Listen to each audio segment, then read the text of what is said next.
ಇಲ್ಲ Ramkumar G, balance ಏನು ಅಂತ ಗೊತ್ತಿಲ್ಲದೆ ನಾನು ಚೆಕ್ ಇಶ್ಯೂ ಮಾಡೋದೇ ಇಲ್ಲ. Please give me some time, I will get back to you. Padmanabha, ಬ್ಯಾಂಕಿಗೆ ಫೋನ್ ಮಾಡು. ನಾನು ರಾಮ್ಕುಮಾರ್ ಅವ್ರಿಗೆ ಇಶ್ಯೂ ಮಾಡಿ ಚೆಕ್ ಬೌನ್ಸ್ ಆಗಿದೆಯಂತೆ, ಯಾಕೆ ಅಂತ ಕೇಳು. ಅದು ನಿನ್ನೆ ಬ್ಯಾಂಕ್ನವ್ರು ಫೋನ್ ಮಾಡಿದ್ರು ಅಮ್ಮ, ಬ್ಯಾಲೆನ್ಸ್ ಸ್ವಲ್ಪ ಕಮ್ಮಿ ಇದೆ ಅಂತೆ, 15 ಲಕ್ಷಕ್ಕೆ ಕಟ್ಬಿಡಿ ಅಂತ ಹೇಳಿದ್ರು. ಹೇಗ್ ಸಾಧ್ಯ? ಅಕೌಂಟ್ ಅಲ್ಲಿ ಎಷ್ಟಿದೆ ಅಂತ ಗೊತ್ತಿಲ್ಲದೆ ನಾನು ಚೆಕ್ ಕೊಡೋದೇ ಇಲ್ಲ. ಎಷ್ಟು ಕಮ್ಮಿ ಇದೆಯಂತೆ? 40,000. ಸಂತೋಷ್, ಈಗಲೇ ಹೋಗಿ ಬ್ಯಾಂಕಲ್ಲಿ 50,000 ಡೆಪಾಸಿಟ್ ಮಾಡ್ಬಿಟ್ಬಾ. ಪದ್ಮನಾಭ, ನಿನ್ನೆನೆ ಹೇಳೋದಲ್ವೇನೋ, ಎಷ್ಟೋ ಚೆಕ್ ಬೌನ್ಸ್ ಕೇಸ್ಗಳನ್ನ ಹ್ಯಾಂಡಲ್ ಮಾಡೋ ನಾನು ಕೊಡೋ ಚೆಕ್ ಬೌನ್ಸ್ ಆದ್ರೆ ಹೇಗಿರುತ್ತೆ ಹೇಳು?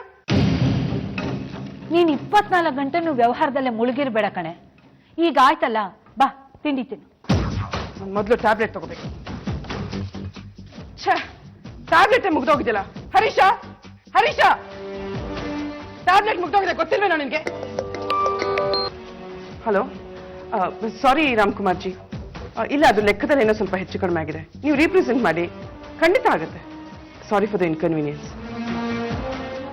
ಟ್ಯಾಬ್ಲೆಟ್ ಮುಗ್ದೋದ್ರೆ ತಂದಿಡ್ಬೇಕು ಅನ್ನೋಷ್ಟು ಕಾಮನ್ ಸೆನ್ಸ್ ಇಲ್ವೇನೋ? Idiot, get out.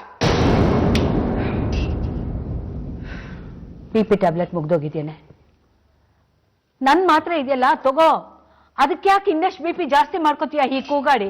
ಅಮ್ಮ, ನಿನ್ ಡೋಸೇಜೆ ಬೇರೆ, ನಂದೇ ಬೇರೆ. ಕಂಡ್ಕೊಂಡವ್ರು ಮಾತ್ರ ನೀವು ತಗೊಳಕಾಗುತ್ತಾ?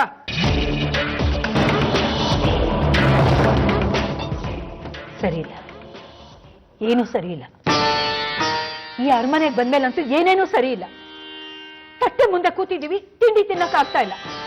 ಅದೆಲ್ಲ ಏನೂ ಇಲ್ಲಮ್ಮ, ನನಗೆ ಕೆಲಸದ ಪ್ರೆಷರ್ ಜಾಸ್ತಿ ಇದೆ ಅಷ್ಟೇ. ರಾತ್ರಿ ಹೊತ್ತು ಸರಿಯಾಗಿ ನಿದ್ದೆ ಬರ್ದೇ ಇರೋದ್ರಿಂದ ಬೆಳಗ್ಗೆ ಎದ್ರೆ ಇರಿಟೇಟ್ ಆಗುತ್ತೆ, ಅಷ್ಟೇ ನನ್ನ ಪ್ರಾಬ್ಲಮ್. ಈ ಅರಮನೆ ಕೊಂಡ್ಕೊಳ್ಳೋಕ್ ಮುಂಚೆನೂ ನೀನ್ ಹೀಗೆ ದುಡಿತಿದ್ದೆ. ಬೆಳಗ್ಗೆ ಎದ್ದು ಎಲ್ಲರೂ ನಗ್ನಗ್ತಾ ಹೊರಗಡೆ ಹೋಗ್ತಿದ್ರಿ. ನೀನ್ ಈ ಅರಮನೆ ಕೊಂಡ್ಕೋಬಾರ್ದಾಗಿತ್ತು.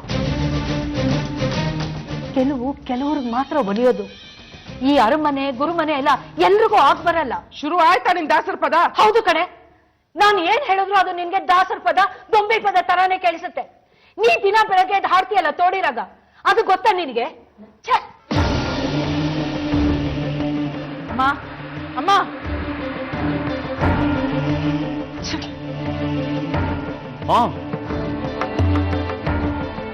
ಸಂತೋಷ್, ಏ ಸಂತೋಷ್,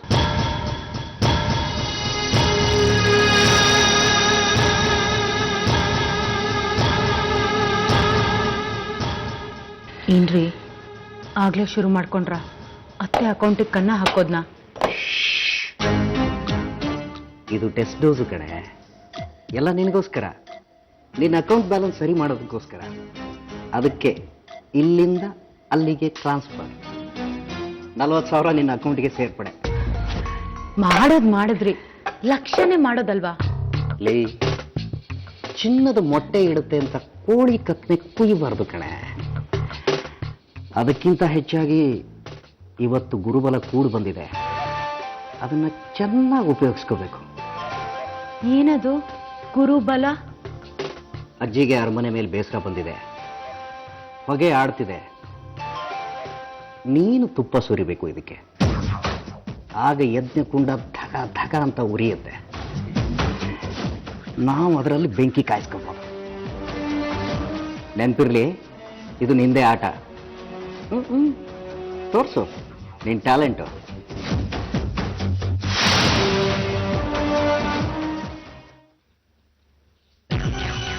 ಪಡ್ಕೋಬೇಕು. ಈ ಮನೆಯಲ್ಲಿ ಎಲ್ಲಾ ಕೆಲಸನೂ ನಾನೇ ಮಾಡಿ ಸಾಯ್ಬೇಕು. ನನ್ನನ್ನು ಯಾರು ವಿಚಾರಿಸ್ಕೊಳ್ಳೋರೇ ಇಲ್ಲ.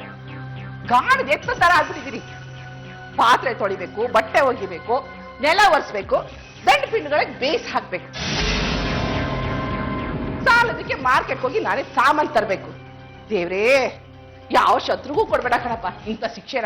ಯಾಕೆ ಶಾರದಮ್ಮ, ನಿಮ್ ಸಹಾಯಕ್ಕೆ ಸುಂದರಿ ಇಲ್ವಾ? ಅವಳು ನನ್ನ ಸಹಾಯಕ್ಕಿಲ್ಲ, ನಾನು ಅವಳ ಸಹಾಯಕ್ಕಿದ್ದೀನಿ. ಈಗ ನಾನೊಂದು ಕೆಲಸ ಹೇಳಿದ್ರೆ ಅದನ್ನ ಸರಿ ಮಾಡೋದಕ್ಕೆ ನನಗೆ ಟೈಮ್ ಬೇಕು. ಅಲ್ಲಿಗೆ ಒಂದ್ ಕೆಲಸ ಮಾಡೋ ಜಾಗದಲ್ಲಿ 2 ಕೆಲಸ ಮಾಡ್ಬೇಕಾ? ಈಗಲೇ ನೋಡಿ, ಮಾರ್ಕೆಟ್ಗೆ ಹೋಗ್ಬೇಕು, ಅವಳು ಪತ್ತೆ ಇಲ್ಲ. ಈಗ ನಾನು ಮಾರ್ಕೆಟ್ಗೆ ಹೋಗ್ಲಾ, ಅವಳನ್ನ ಹುಡುಕ್ಲಾ? ವಿಶಾಲಾಕ್ಷಿ ಚಂದ್ರಮತಿನೋ ಜೊತೆ ಕರ್ಕೊಂಡೋಗಿ. ವಿಶಾಲಮ್ನವರ ಬಡ್ಕೋಬೇಕು. ನಾನೇನಾದ್ರು ಅವ್ರನ್ನ ಕರ್ಕೊಂಡು ಹೋದ್ರೆ ಬರ್ತಾ ನಾನು ಅವ್ರನ್ನ ಹೊತ್ಕೊಂಡು ಬರ್ಬೇಕಾಗತ್ತೆ. ಇನ್ನು ನಿಮ್ಮ ಮಗಳು ಚಂದ್ರಮತಿ ಪಾಪ, ಅವ್ರಿಗೋ 108 ತಾಪತ್ರ್ಯ.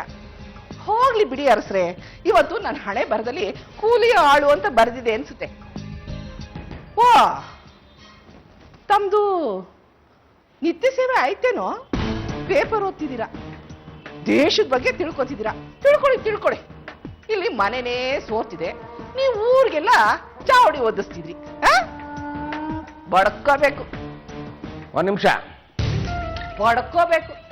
ಮನೆಯಿಂದ ಕಾಲೆತ್ತಾಚೆ ಇಟ್ಟಿಲ್ಲ, ಆಗ್ಲೇ ಅಪಶಕುನ. ಹೊರಗಡೆ ಹೋಗೋರ್ನ ಯಾಕೆ ತಡಿತೀರಾ ಅರಸ್ರೆ? ನಿಮ್ ಸಹಾಯಕ್ಕೊಬ್ರು ಬರ್ತಾರೆ. ನೀವಾದ್ರೆ ಬೇಡ ಮಹಾಸ್ವಾಮಿ. ನೀವ್ ಅಲ್ಲಿಗೆ ಬರೋದು, ಅಂಗಡಿ ಮುಂದೆ ನಿಂತ್ಕೊಂಡು ದರ್ಬಾರ್ಸಿನ ಶುರು ಮಾಡೋದು, ಹೋಗ್ ಬರೋರೆಲ್ಲ ನಮ್ಮನ್ನ ನೋಡೋದು. ನಿಮ್ ಸವಾಸನೆ ಬೇಡ. ಅಪಶಕುನ ಆಗೋಯ್ತು. ಸ್ವಲ್ಪ ಹೊತ್ತು ಕೂತು ಹೋಗ್ತೀನಿ. ಲಕ್ಷ್ಮಿ, ಅಪ್ಪಾಜಿ, ನೀನು ಈ ಜೊತೆ ಅಂಗಡಿಗೆ ಹೋಗಿ ಸಾಮಾನು ಖರೀದಿ ಮಾಡೋದಕ್ಕೆ ಸಹಾಯ ಮಾಡು. ವಾಪಸ್ ಬರ್ತಾ ಎಲ್ಲ ಸಾಮಾನುಗಳನ್ನು ನೀನೇ ಹೊತ್ಕೊಂಡು ಬರ್ಬೇಕು. ಅವ್ರ ಸೊಂಟ ಒಂಚೂರು ಕೊಂಕಬಾರ್ದು. ಇನ್ನೊಂದು ವಿಷಯ, ಅಂಗಡಿ ಅಂದ್ರೆ ಅಂಗಡಿ ಅಷ್ಟೇ, ಇವನ್ ಬಿಟ್ಟು ಎಲ್ಲೂ ಹೋಗಬಾರ್ದು. ನಾನೇನ್ ಹೇಳ್ತಾ ಇದ್ದೀನಿ ಗೊತ್ತಾಯ್ತು ತಾನೆ? ಅಬ್ಬ, ಈಗ ನೋಡಿ 100 ಆನೆ ಬಲ ಬಂದಾಗಾಯ್ತು. ನೀನ್ 2 ಸಾಮಾನು ಜಾಸ್ತಿನೇ ತರ್ತೀನಿ ಮನೆಗೆ. ಹೊತ್ಕೊಂಡ್ ಬರಕ್ ಲಕ್ಷ್ಮೀದೇವಿ ಇರ್ತಾಳಲ್ಲ. ನಡಿ. ಜೀವನದಲ್ಲಿ ನಿಮ್ಮಪ್ಪ ಇದೊಂದೇ ಒಳ್ಳೆ ನಿರ್ಧಾರ ತಗೊಂಡಿರೋದು. ಭಾವನಾ ಭಾವನಂತ ಕರಿತೆ ನೋಡ್ರಿ. ಭಾವನಾ